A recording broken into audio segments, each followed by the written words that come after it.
प्रसन्न रही बुलाए।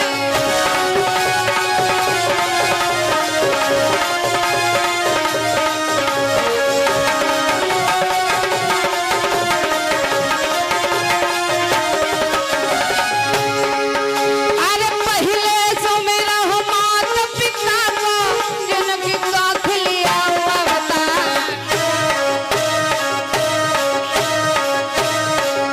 अरे तो जैसो मेरा गुरु अपने को जिनने विद्या दे बताए।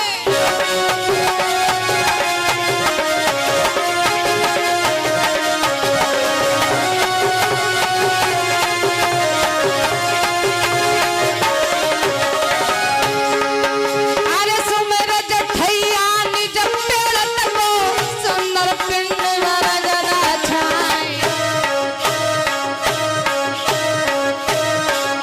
अरे सुंदर पिंड गिरर बरगद की पत्ता लहर लहर लहराए।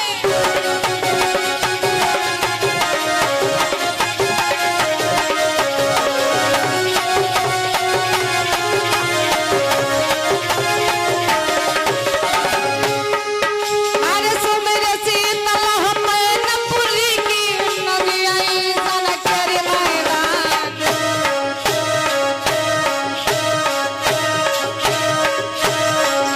अरे सपन दे जहाँ तेज सिंह को सुंदर भवन लिया बनवाए।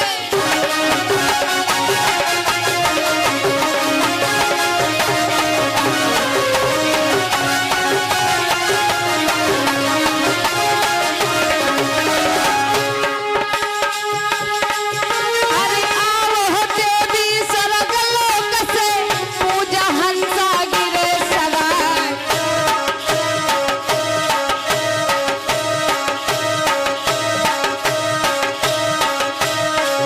अरे सभा बीच में फेरी दे जा तो पतासी रही बुलाए।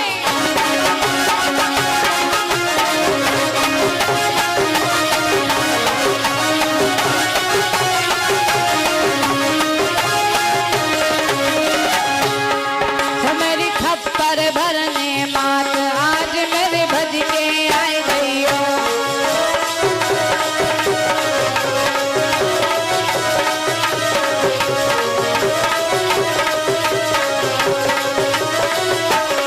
अरे भज के आई गई अरे मात मेरी भज के आई गई हो। मेरे खप्पर भरने मात आज मेरे भज के आई गई हो। मेरे खप्पर भरने मात आज मेरे भज के आई गई हो। मेरे खप्पर भरने मात आज मेरे भज के आई गई हो। बोले जंगली माता की, बोले शेरा वाली मैया की। दादा हो रे जयकारा जोर से बोलते हैं नहीं, जोर से जयकारा बोलेंगे। और दीदी लोग गए तनिक मेहनत कर लियो सब जनी।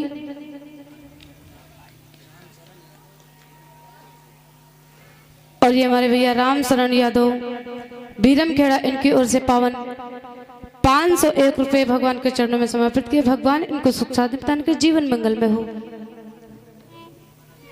इसलिए आ जाएं, जोर से जयकारा लगाएंगे। और उसके बाद में भगवान की पावन चर्चा सभी भक्त बोलेंगे। बोले वृंदावन बिहारी लाल की।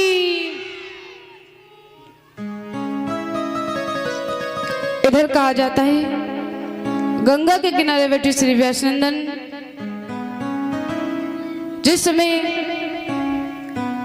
सुखदेव जी महाराजा परीक्षित को भगवान के चर्चाओं का रसपान करा रहे हैं। सुखदेव जी महाराज राजा परीक्षित को समझाते हुए कहते हैं कि हे राजन, तुम्हें श्राप लगा है कि आज के 7वें दिन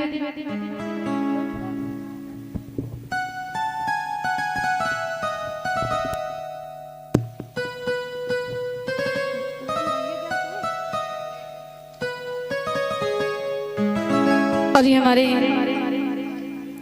जगजीवन भैया गौरिया प्रभा, इनकी ओर से पावन फल भगवान के चरणों में समर्पित किए। भगवान इनको सुख शांति प्रदान कर जीवन मंगल में हो। इसलिए प्यारे कहा जाता है, इधर सुखदेव जी महाराज राजा परीक्षित को समझाते हैं, कहते राजन ध्यान से सुनो भगवान की चर्चा, क्योंकि तुम्हें श्राप लगा है कि आज के 7वें दिन ये तक्षक नाग जीवित होकर डसेगा और तुम्हारी अकाल मृत्यु हो जाएगी। इसलिए राजन आपके पास अभी शेष समय है, इस समय में जितना हो सके उतना भगवान का भजन कीर्तन कर लो, उसी में तुम्हारा उद्धार हो जाएगा। क्योंकि प्यारे कहा जाता है भगवान ने हमें मानव शरीर लेकर भेजा इस दुनिया में, तो नहीं ज्यादा तो थोड़ा बहुत तो भगवान का भजन कीर्तन कर लेना चाहिए। क्योंकि प्यारे कहा जाता है इंसान ना कुछ लेकर आता है और ना ही कुछ लेकर जाता है। इंसान अगर जन्म लेकर आता है तो अपने भाग्य को लेकर आता है और कर्मों को लेकर चला जाता है। कहा जाता है जो इंसान जैसा कर्म करता है उसी के अनुसार उसको वैसा फल भी मिलता है। इसलिए प्यारे कहा जाता है कि जो इस मानव जीवन में राम नाम का गुण गाता है, राम नाम का भजन कीर्तन करता है, तो जीवन में बहुत सुख पाता है, उसे किसी प्रकार का कष्ट नहीं होता है। इसलिए प्यारे कहा जाता है, आइए सभी भक्त बोलेंगे। आज सुखदेव जी महाराज समझाते हुए कहते हैं राजन से सुनो परीक्षित, बोले हैं हर की जो राम नाम गुण गाता है और जीवन में बड़ा सुख पाता है।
कहा जाता है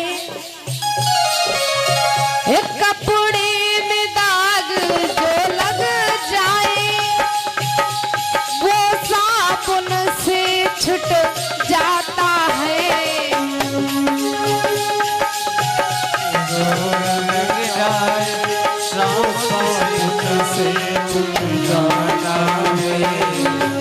कहा जाता है यदि कपड़े में दाग लग जाए तो साबुन निरमा से छूट जाता है, लेकिन एक कपड़े में दाग जो लग जाए वो साबुन से छूट जाता है। और यदि कुल्ले में दाग जो लग जाए उसे कोई छुड़ा नहीं पाता है।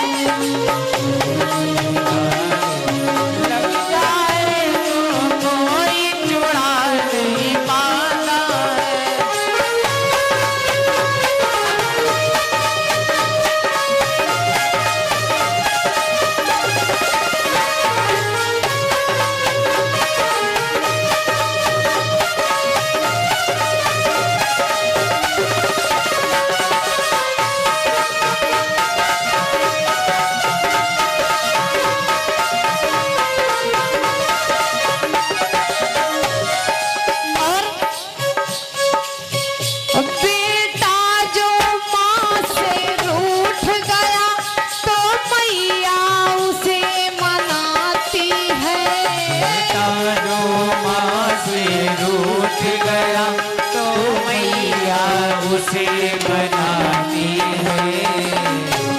कहा जाता है यदि एक माँ से बेटा रूठ गया तो माँ बच्चे को मना लेती है, लेकिन बेटा जो माँ से रूठ गया तो मैया उसे मनाती है। बेटा रूठ गया तो मैया उसे मनाती है। जो मैया बेटे से रूठ गई उसे कोई मना नहीं पाता है। जो मैया बेटे से रूठ गई वो उसे मना नहीं पाता है।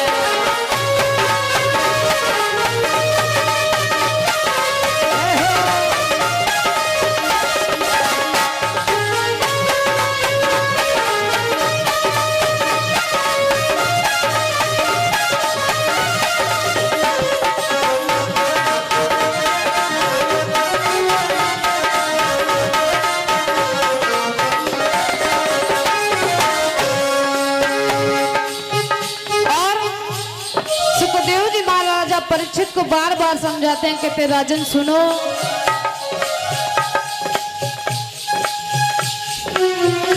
जो सर से साड़ी फिसल गई उस नारी तुरंत संवार रही।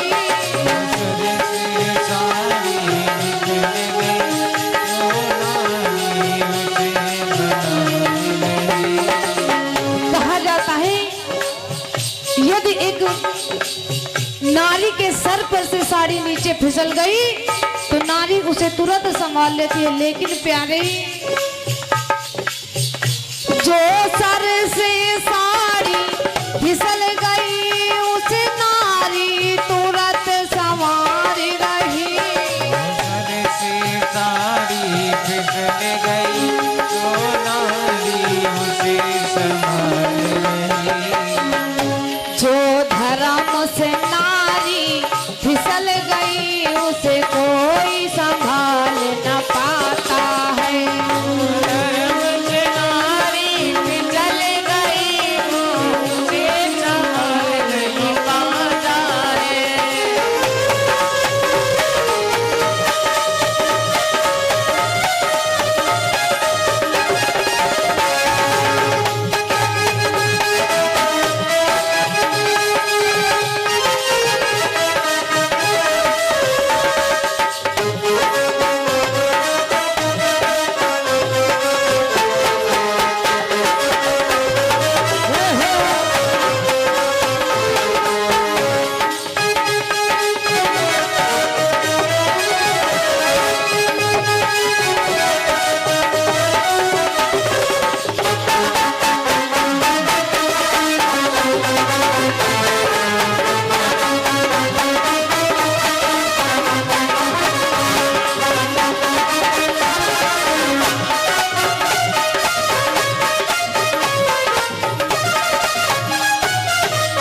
जो राम नाम गुण गाता है जीवन में बड़ा सुख पाता है।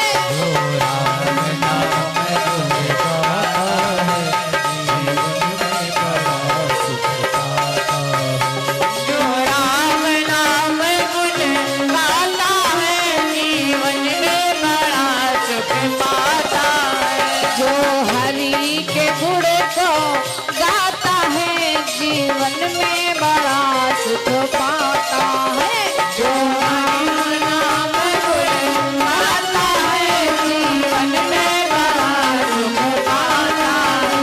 जो राम नाम गुण गाता है जीवन में बड़ा सुख पाता है। इसलिए प्यारे कहा जाता है भगवान ने हमें मानव शरीर लेकर भेजा है तो ज्यादा नहीं तो थोड़ा बहुत तो भगवान का भजन कीर्तन कर लेना चाहिए। इधर प्यारे धीरे धीरे समय व्यतीत होता जा रहा है। कहा जाता है कि मथुरा नगरी का राजा उग्रसेन महाराज उग्रसेन बड़े ही सत्यवती राजा है, अपनी प्रजा को पुत्र के समान मानते हैं, किसी प्रकार का कष्ट नहीं होने देते। और प्यारे कहा जाता है प्रजा को किसी प्रकार का कष्ट नहीं होने देते।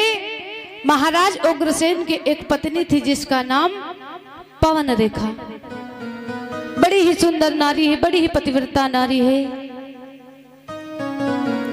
और अपने पति की सेवा अपनों हाथे करती, अपने हाथे करती है।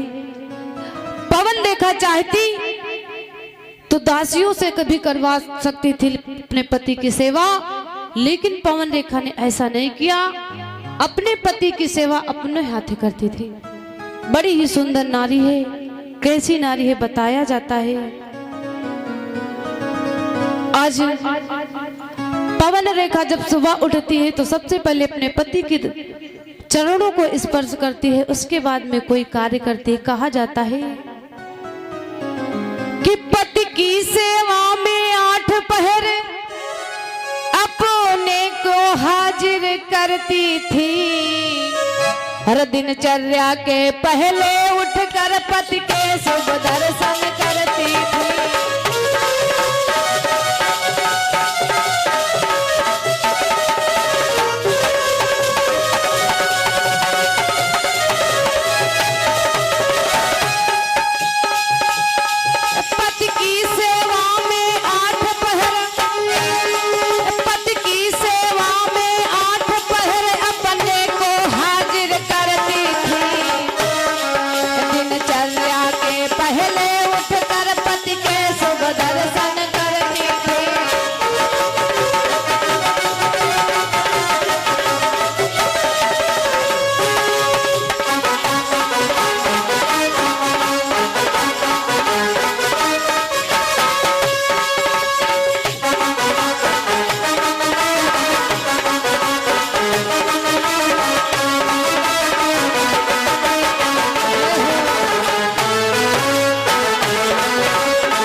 जाता है कि पवन रेखा अपने पति के चरणों को स्पर्श करती, उसके बाद में कोई कार्य करती।